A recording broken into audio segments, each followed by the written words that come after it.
Hello, hello, and welcome. My name is, as if you don't know me already, my name is Dr. Shola Ezeokoli. I am an internal medicine physician. I am a physician coach. I help busy physicians defeat and prevent burnout, as well as create options for themselves outside of and inside of traditional medicine, options that include freedom, fun, autonomy, and multiple streams of income. And today I have with me one of my amazing clients, Dr. April Ruffin. Dr. Ruffin, and she's here for a client success interview. So she's going to be telling you about herself and about moi.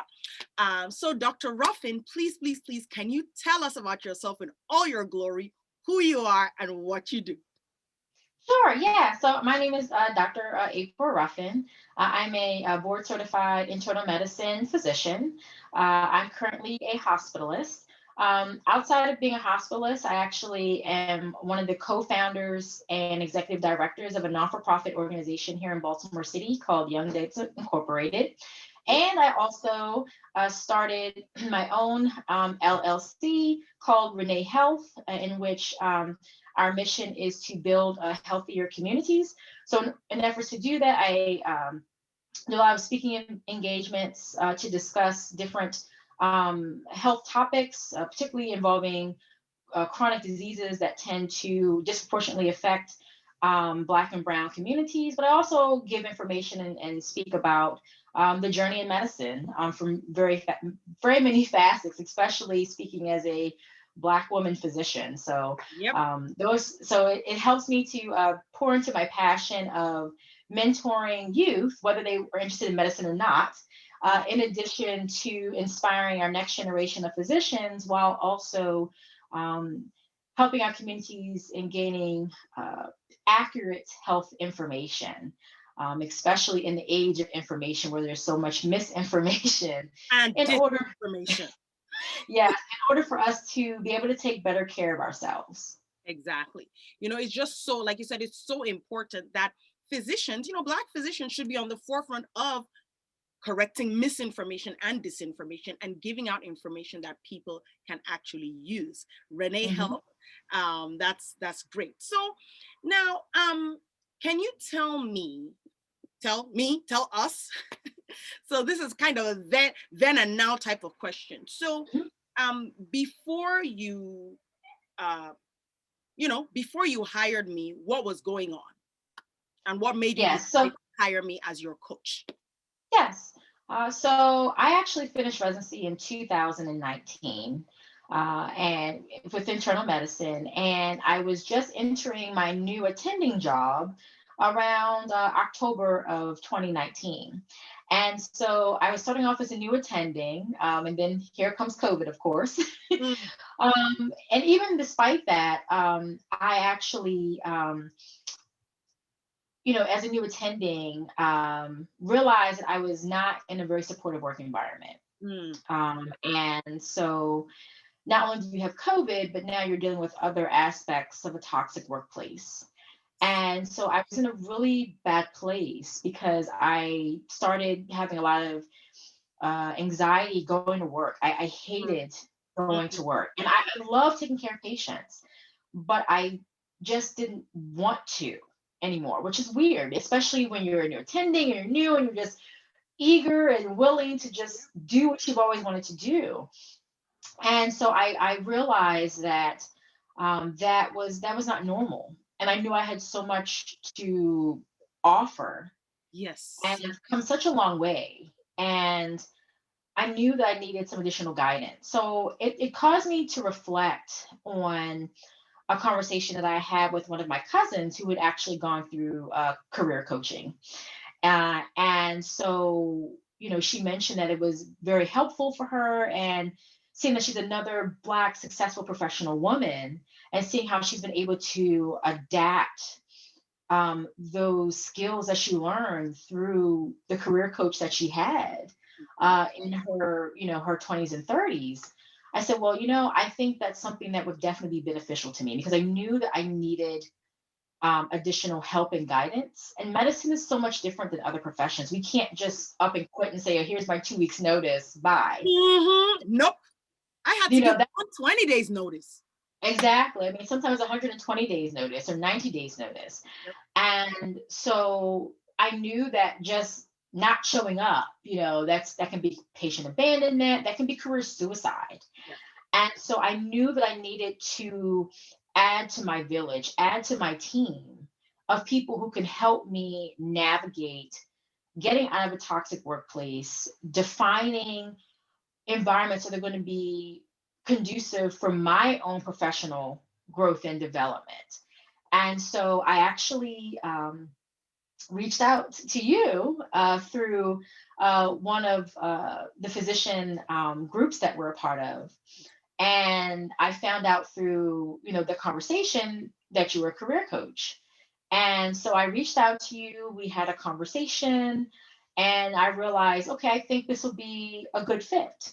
And so that's pretty much how it started off. It was like a, brief, it tended to be just a couple of months, very brief and see how things were going. But um, things were going so well and being able to transition out of that environment that to continue the working relationship to assist me with other endeavors that I've always wanted to pursue, but I had to get out of that toxic place in my career in order to get to the growth. And so that's pretty much where it all started. You have to get out of survival mode before you start to, grow, heal, and thrive. Yep, exactly. It Yep. was it was basically okay.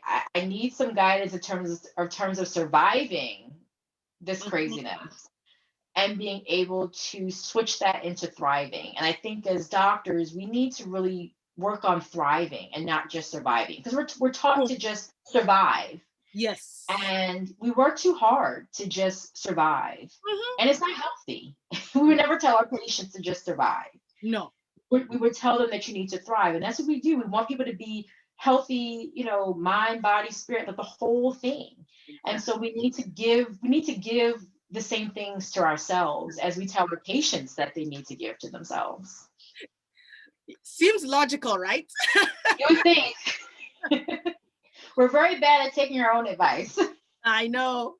So compared to how things were then and now, what can you say about the difference, if there is one, which I think there is because you hired me. Yes. So what's the difference? So that was the before. What's the after? So the after, so I would say there's like three big things that happen after. The first thing was I was able to identify and remove myself from a toxic work environment. That was very challenging, but I learned a lot along the way. I learned a lot about myself, but I learned a lot about systems and how to navigate them, and in order to navigate them for my advantage to work out for me and what I want, and that I'm deserving, I'm worthy of being treated with decency and respect, and I'm worthy to be happy in what I'm doing. Exactly. And so that was the biggest thing, was getting out of a toxic work environment, but also being able to identify the things that I need and that I want in an environment that's going to help me grow and to flourish. And I think I bring a different perspective and take in medicine. And so I knew that I was, worthy of a place that was able to identify that and accept that. And so I was able to transition into an environment now that I am able to thrive in. So that's the first thing. The second thing was, after transitioning out of a toxic environment, I was able to tap into things that have interested, I've always wanted to do or to expand. Mhm. So I've been doing not-for-profit work with my own organization since I was 17 years old. So it's been quite a journey. But there were certain times where I didn't have the time or resources to take it to another level. And so after getting through that phase one of the toxicity, which I wasn't expecting, um, I was able to um, start working on expanding and taking young devs to a different level. And so now we're in a position to where we can apply for some grants and things that we have not been able to apply for, so that we can be able to reach more students Yep. and to do more. So, we're now working on, our recruitment efforts, working on finding our brick and mortar, working on getting some funds so we can actually start hiring staff members, because we have a lot of big plans, and to start planning for the next generations to come beyond myself. That was always a goal of mine that I've always wanted to do, along with our co-founder, but kind of took a little bit of a side turn because of medicine, but Yep. we're able to get back onto that. So we're now on track to doing those things. So I'm very excited about that. I'm very excited in terms of what's to come.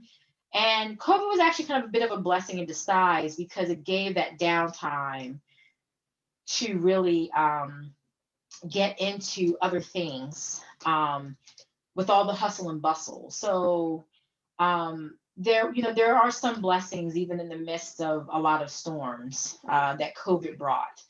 And that was one that came into fruition. So that was the second thing. And the third thing was actually tapping more into myself Mhm. and being able to form what's now Renee Health. So I've always had an interest in community health, despite not liking outpatient medicine.